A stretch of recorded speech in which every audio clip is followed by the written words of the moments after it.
Get a partner. Decide who will be star maker and who will be sunshine first.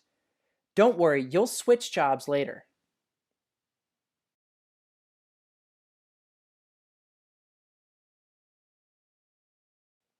Star maker. Use your star cup to shine the Big Dipper onto the sky. Make it about the same size as the Big Dipper printed on the page. Keep shining for the rest of the activity. Now it's time for sunrise. Star maker, keep shining the stars on the paper. Sunshine, shine your flashlight. Move it up onto the paper like the rising sun. What do you notice when it shines on the Big Dipper?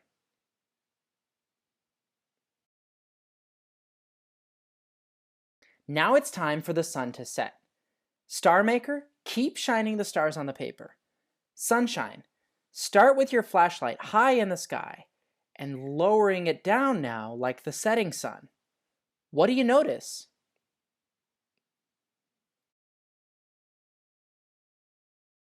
Switch roles so that everyone can have a turn. Watch sunrise and sunset again. What happens to the Big Dipper?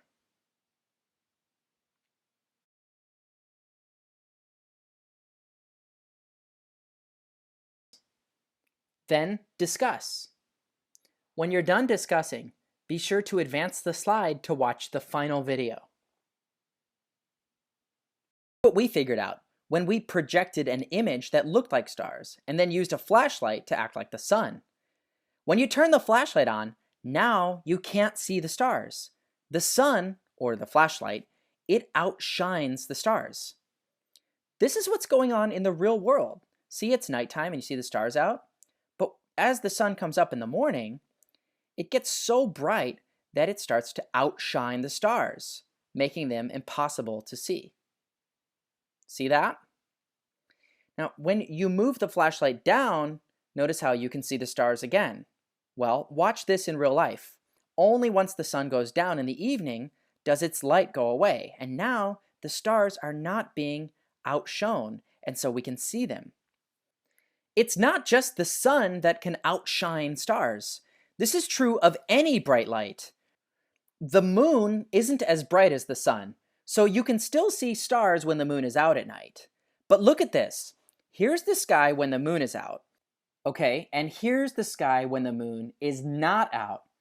Wow. You see the difference? You can't see as many stars when the bright moon is out. It does outshine some of the stars. This is also true for city lights, like street lights. That's why my friend Andrea was so amazed.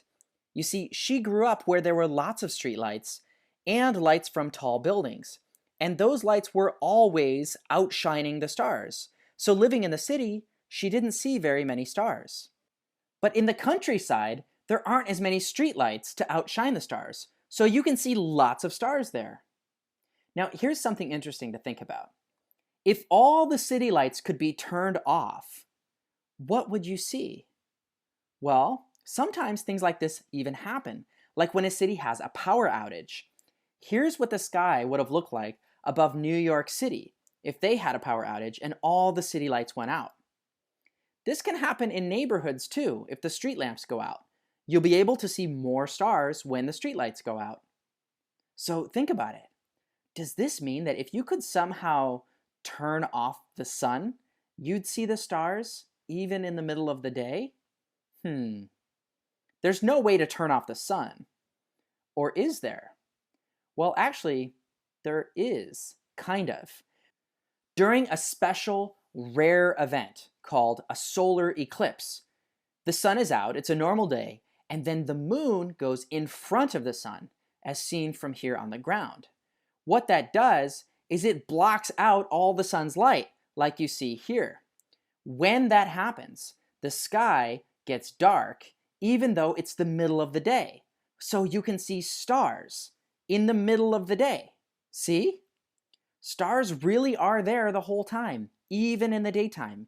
You just can't see them when the sun is shining brightly. See you next mystery. Have fun and stay curious.